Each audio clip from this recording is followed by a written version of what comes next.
बच्चों, let's read out the question. CONH3 4 NO2 2 Cl exhibits. Option 1 is linkage isomerism, ionization isomerism, and optical isomerism. Option 2, linkage isomerism, ionization isomerism, and geometrical isomerism. Option 3, ionization isomerism, geometrical isomerism, and optical isomerism. Option 4, linkage isomerism, geometrical isomerism, and optical isomerism.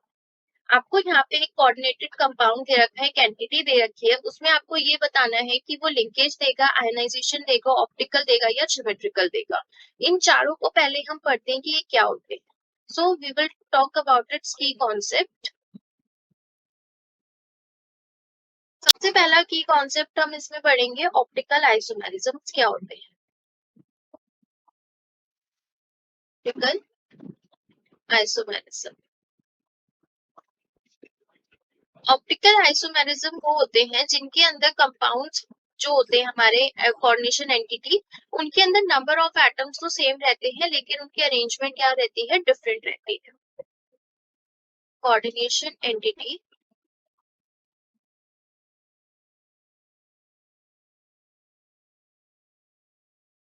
Same number of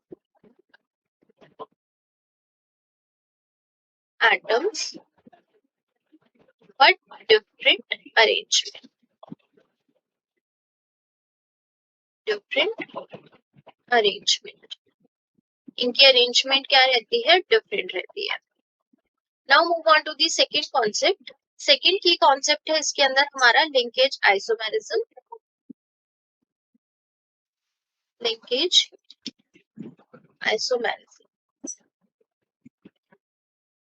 क्या होते हैं हमारे कि जो भी हमारी coordination entity दे रखी है उसके अंदर जो लिगेंड है वो एक ऐसा लिगेंड है जो कि एज इट इज दूसरे लिगेंड यानी कि मेटल आयन जो है वो उसी लिगेंड को डिफरेंट लिगेंड के साथ अटैच करे, यानी कि डिफरेंट ग्रुप उसके साथ अटैच हो जाए।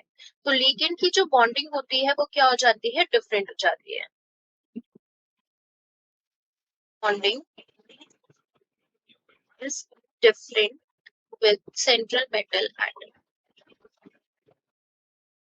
with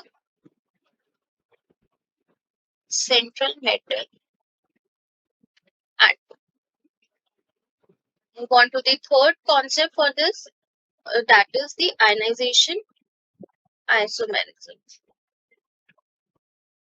आयनाइजेशन से ही आप समझ रहे हो, आयनाइजेशन यानी कि आयंस का एक्सचेंज होना, एक्सचेंज ऑफ आयंस। आयंस क्या करेंगे, इसके अंदर चेंज होंगे जिसको हम बोलते हैं ionization isomerism. Last one but not the least, that is the geometrical isomerism.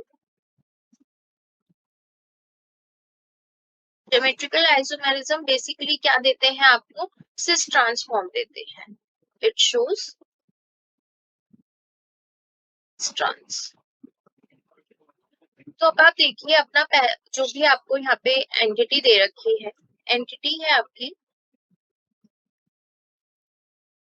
क्यों NH3 4 NO2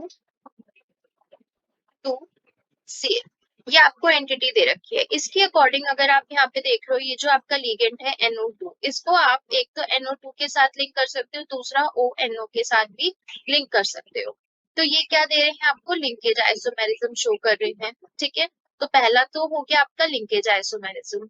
दूसरी चीज आप इसमें देखो कि इसके अंदर आयंस का भी एक्सचेंज हो रहा है। कैसे, यहाँ पे NO2 के 2 मॉलिक्यूल प्रेजेंट है और यहाँ पे Cl है, तो ये क्या करेगा, एक NO2 बाहर चला जाएगा और ये Cl उठ के अंदर आ जाएगा। मींस NO2 जो है एक हमारा इस तरीके से फॉर्म हो जाएगा, सॉरी ये इस तरीके से होगा। इसमें जब हम चेंज करेंगे तो ये CO NH3 4 NO2 मॉलिक्यूल है एक, तो हमारा ये 2 मॉलिक्यूल्स थे और Cl बाहर। ठीक है, इसी को अगर मैं क्या करूं, अब चेंज कर दूं,